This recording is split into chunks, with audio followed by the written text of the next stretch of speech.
So welcome back to the program. Very good friend of ours.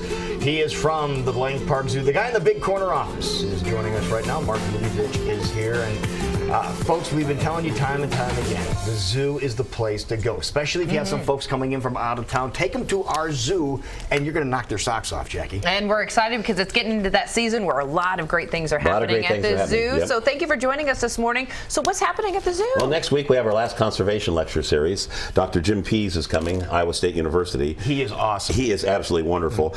He's helped design the Master River Steward program on how to revamp Iowa's rivers and make them cleaner, safer, more natural. And he is on the Iowa River Revival Board, and he'll be speaking about water quality in Iowa rivers. And of course, I hope this is sold out.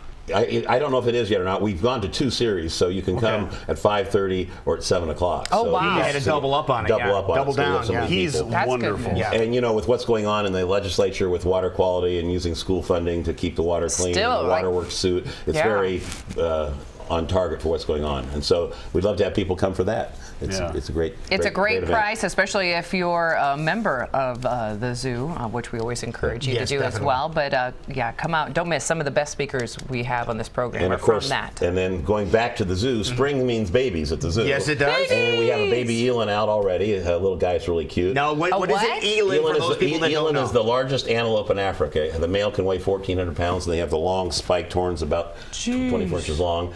And this little guy's named Mauve. All our elands are colored, blue, white, red, and he's named Mauve. So this is Mauve. Mauve, and Okay. he is about 30 days old, and he's out with prancing around, and he's really cute. So where can we see Mauve? In the eland exhibit as you go up to the rhino building. Up to the rhinos, okay.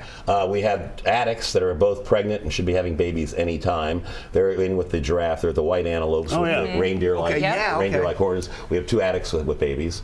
I saw yesterday we have 2 joeys peeking out of the pouch in the wallabies. Really? So we have at least 2 joeys. And with wallabies, they can stay in a pouch a long time, and they start out being an inch long. Right. And we think there's probably 4 or 5 more joeys in the pouch. Oh, that really? Haven't gotten big enough to pop their little heads out. So eventually there'll be a bunch of little heads sticking up over the pouch. And during the summer, they'll start to get out and on the ground and wander.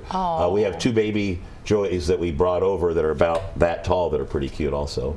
And then finally, we're very optimistic about our rhino and about our snow leopard. The rhino. That seems like an interesting mix. Well, the rhino. they're both, It's the fastest rhino in the they world. both breed very irregularly and slowly. And the rhino gestation is 15 or 16 months, and a rhino doesn't show that she's pregnant. Can't really tell. Yeah. And so you have to use hormonal studies of their fecal matter and ultrasound. And because they're such a large animal, it's 7 or 8 or 9 months before the fetus is big enough to be able to see it. So Right. Now, is Lou keeping an eye on everybody over there? Lou is keeping an eye on all of it. Yeah, Just making sure. Yeah, so we're optimistic about those 2, which would be wonderful. Those are 2 of the top 10 species on endangered species list: eastern black rhino and snow leopards. And if we hit that double in the same year, it would be wonderful. That'd be incredible for conservation. So that'd be a great thing.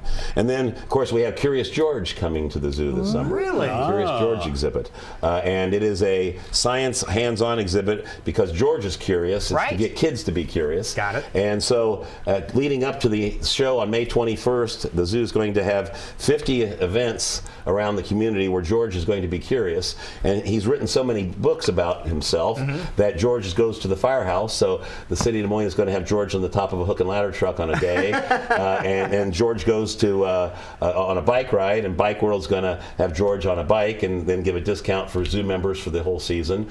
And so every day between about April and when George starts out at the zoo, you'll see George around the community. Look on our website, look Popping on our up somewhere. Facebook and Twitter feed, look on the news. We may even get George over here. You better bring George over here. that? No question about that. I love how you're involving the entire community. Yeah, and so it'll be fun. And it's really a hands-on, get kids involved in being curious about science in the backyard. It'll be in the zooplex and on the patio. Because that's what you have to do. You have to get the kids and get them hands-on experience. And it'll be free if you come into the zoo, and you won't have to pay for it. So it'll be a fun thing. Nice. Wonderful. Well, something we're curious about is when can we finally announce who's coming to play at Zoo Brew? April 28th at 5:30 p.m. All right. The Zoo Brew will start with the introduction show with you guys hosting. No question about that. And the Wonderful. thing that's really neat is seeing how this is expanded and how it has grown over the past 3-4 years. What's amazing, every year how many pre-sale tickets we have. We've already sold thousands of tickets for Zoo Brew. Internally, we have that special Zoo Brew membership where people can just buy a membership to go to Zoo Brew, right. and thus sales are higher than they've ever been. And of course, this year, which is harder on you guys, we have 14 Wednesdays between Memorial Day and Labor Day, so we got an extra night too. You want to know something? It's our fun. favorite thing in the summer. It really is. It's something to really look forward to for adults only. For if you're not familiar with Zoo Brew, the zoo closes, opens up about half an hour later, and it's open for adults only to enjoy some adult beverages and some live music and enjoy the zoo. And it is just really a cool. And what I like to say is, there is music for people like you and I. Yes. And there is also music for people Jackie's age too.